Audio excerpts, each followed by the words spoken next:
wao wanachokifanya wanaenda kumtengeneza yule mtoto, wanakuwa watoto hao.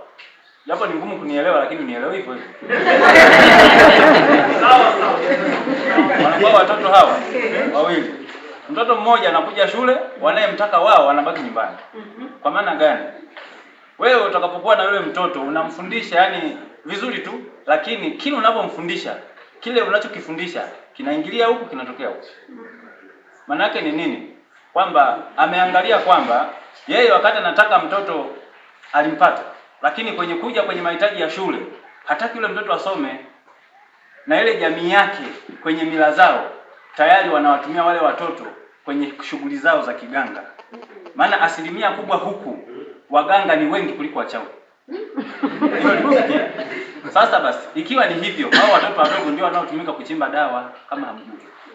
Kwa hiyo sasa ikiwa wanatumika kwenye hivyo, ikiwa wataipata elimu hii ya leo tunayopata sisi, watavuruga kazi zao kule. Kazi kama zile zinafanywa na watoto wadogo. Kwa hiyo wanachokifanya ni kwenda kuwapeleka yale majina kwamba bwana mwanangu shule ataenda sawa, lakini hatoelewa. Yaani hiyo ni mwanzo mwisho, hatoelewa. Mtaniita kwenye vikao nitakuja. Hiki nitashiriki, lakini mwanangu mwisho wa siku yule mtoto atafanya nini? Ataondolewa. Na kama mtafosi, sawa, anaweza akafaulu kwa njia tutakazozitumia. Lakini akifika sekondari, piga ua, hawezi kuendelea. Kwa hiyo ataweza kufanya vitu vyovyote. Sisi hapa pale staff tulifanya tunavyoweza. Mwaka 2021 tukapata wanafunzi 10 wale watoto tukasema anyway kama staff tuwashonee nguo kuwatia nini? Moyo waende shule. Wasije wakajitetea kwamba labda tumekosa hiki na hiki na hiki na hiki. Mkikosa hivyo vitu vyote, chakula nini, si tunalima shule. Chukueni muende. Watoto kadhaa walienda, lakini wamepata kila kitu. Waliacha shule. Mpaka hivi sasa hivi asilimia kubwa watoto wale wameshaolewa, wana waume zao, lakini wenzao hata form 4 hawajamaliza.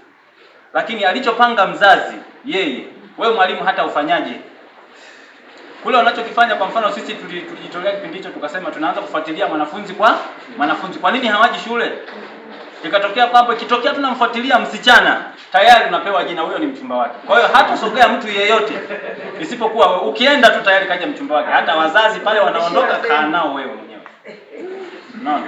Wakati mwingine sasa hata kama ukifuatilia watakwambia bwana majukumu yako yote tunakuachia wewe. Hata kiugua ni wewe. Kwa hiyo unakuta unajengewa mazingira magumu ya kushindwa kumsaidia yule mtoto. Awe ni wa kike au ni wa kiume. Wakati mwingine ukimfuatilia zaidi yule mzazi anakuambia unamfuatilia huyu mtoto ulimzaa wewe. Bwana tunataka asome, sitaki asome, kwani ni wa kwako.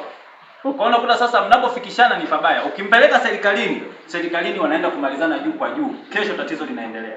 Shida iliyopo ni kwamba shida iliyotokea huku, hata kama wakija wakafanya hilo tatizo serikalini mmepeleka, wanaambizana kwamba mbona mimi nilifanya hivi, mwanangu amekaa hivi, ameenda, ameolewa, amefanya hivi, lakini hawajanifanya chochote. Kwa hiyo unakuta mzazi mwingine unakuja na nguvu ile ile anakuambia mbona fulani alifanya hivi afu ni kiongozi, hamjamfanya chochote. Mimi mtanifanya nini? Acha liende. Kwa hiyo unakuta mtoto hata wakiongoza na acha shule, lakini unakosa nguvu. Jambo lingine, kuna mtandao wa watoto wanaopelekwa mjini. Wale wanaopelekwa mjini sasa wana wadogo zao nyumbani. Na pale nyumbani kuna simu. Vile wanavyoviongea sasa, wanawashawishi hata hao wadogo wasipende kwenda wapi? Shule. Kwa hiyo unakuta hata ufanyaji hapa, kuna uchawi utaendelea, kuna mjini kutaendelea, na kuna hawa mawakala wanaoendelea kubeba watoto. Kwa hiyo utaendelea kuzunguka hapa wewe, mwisho wa siku hakuna kinachoendelea. Kwa hiyo sasa tuangalie tunafanyaje kwenye hayo. Hayo ndio yaliyopo. Kofi moja kwake. Samahani, wakati alianza